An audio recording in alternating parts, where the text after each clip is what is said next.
சென்னையில் போலீசாரால் கைதான தமிழக வெற்றிக் கழக தொண்டர்களை பார்க்க சென்றபோது அக்கட்சியின் பொதுச் செயலாளர் புஷி ஆனந்தும் கைது செய்யப்பட்டு பின்னர் விடுவிக்கப்பட்டார்.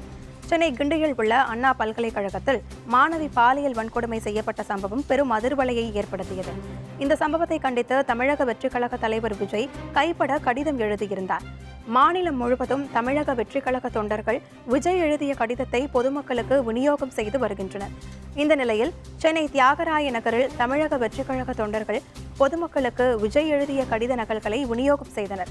அப்போது அனுமதியின்றி துண்டு பிரசுரங்கள் வழங்கியதாக கூறி 20 ஆண்கள் 28 பெண்கள் என 48 தமிழக வெற்றிக் கழகத்தினரை போலீசார் கைது செய்து மண்டபத்தில் அடைத்தனர்.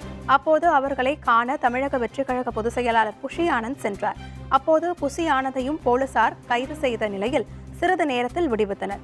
2 மணி நேரம் மண்டபத்தில் அடைத்து வைத்த பிறகு போலீசார் அனைவரையும் விடுவித்தனர். இதனையடுத்து அனுமதியின்றி கூடுதல் சாலை மறியலில் ஈடுபடுதல் உள்ளிட்ட பிரிவின் கீழ் நாளை தியாகராய நகர் போலீசார் வழக்கு பதிவு செய்ய இருப்பதாக தகவல் வெளியாகியுள்ளது.